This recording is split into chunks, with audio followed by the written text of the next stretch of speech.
દાહોદ નજીક ખંગેલા આંતરરાજ્ય ચેકપોસ્ટ ઉપર પોલીસ ઉપર હુમલાનો બનાવ સામે આવ્યો છે, જેમાં મધ્યપ્રદેશના ધારથી વટાણા ભરીને દાહોદ આવી રહેલા આઈસર ગાડીના ટ્રક ચાલકે આંતરરાજ્ય ચેકપોસ્ટ ઉપર પોલીસને જોઈ ભાગવા જતા આ દરમિયાન કતવારા પોલીસ મથકના પોલીસ ઇન્સ્પેક્ટર તેમજ પોલીસ કાફલો તેનો પીછો કર્યો હતો। દરમિયાન ટ્રક ચાલકે રસ્તામાં ગાડી ઊભી રાખી ખેતરોમાં ભાગવા જતા આ દરમિયાન પોલીસે તેનો પીછો કર્યો હતો।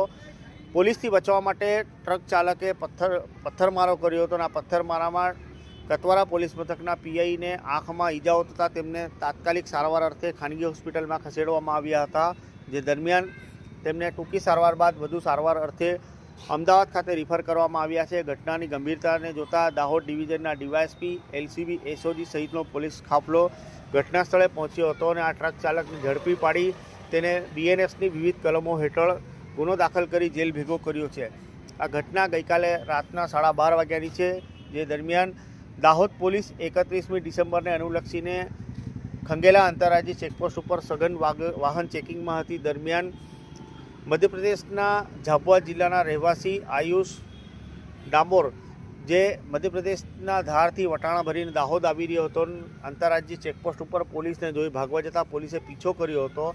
દરમિયાન ઉપરોક્ત આયુષ ડામોરે કતવારા પોલીસ મથકના પીઆઈ ઉમેશ ગાવિત ઉપર પથ્થરમારો કર્યો હતો, જેમાં આંખના ભાગે તેમને ગંભીર ઈજાઓ પહોંચી હતી। લોહી લુહાણ અવસ્થામાં તેમને ખાનગી દવાખાને ખસેડવામાં આવ્યા હતા। આ દરમિયાન કતવારા પોલીસે ઉપરોક્ત ટ્રક ચાલકને ઝડપી પાડ્યો હતો અને તેના વિરુદ્ધ બીએનએસ અંતર્ગત ગુનો દાખલ કરવામાં આવ્યો છે। અત્રે નોંધનીય બાબત છે કે મધ્યપ્રદેશ, રાજસ્થાન, પંજાબ, હરિયાણા તેમજ દિલ્હીના વિવિધ શહેરોમાં બેઠેલા વિદેશી દારૂની હેરફેર તેમજ માદક પદાર્થોની હેરફેર કરતા માફિયાઓ માટે આ Indore Ahmedabad national highway silk route તરીકે ગણવામાં આવે છે। તમે કલ્પના કરી શકો છો કે દાહોદ પોલીસે એક જ મહિનાની અંદર 12 કરોડ ઉપરાંતનો વિદેશી દારૂ ઝડપી પાડ્યો છે। અગાઉ અહીંયાથી અફીમના પોસ્ટડોળા જેવા માદક પદાર્થો પણ પકડી પાડ્યા હતા।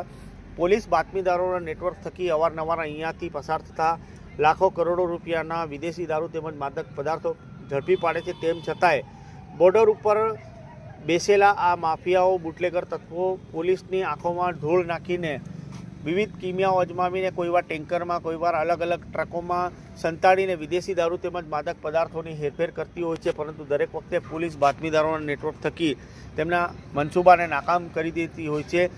તેમ છતાંય આ બુટલેગરો આજ ઇન્દોર અમદાવાદ નેશનલ હાઈવે થકી મધ્યપ્રદેશ, રાજસ્થાન, હરિયાણા, દિલ્હી વગેરેના વિવિધ શહેરોમાંથી વિદેશી દારૂ તેમજ માદક પદાર્થો ગુજરાતમાં ઘુસાડીને ગુજરાતના યુવાધનને નશાની ગરતાને ધકેલવાનો પ્રયાસ કરે છે, પરંતુ દરેક વખતે દાહોદ પોલીસ ગુજરાતની अस्मिताને બચાવી લેતી હોય। इस वीडियो को लाइक करें, हमारे चैनल को सब्सक्राइब करें, बेल आइकन जरूर प्रेस करें हमारी न्यू वीडियो सबसे पहले देखने के लिए।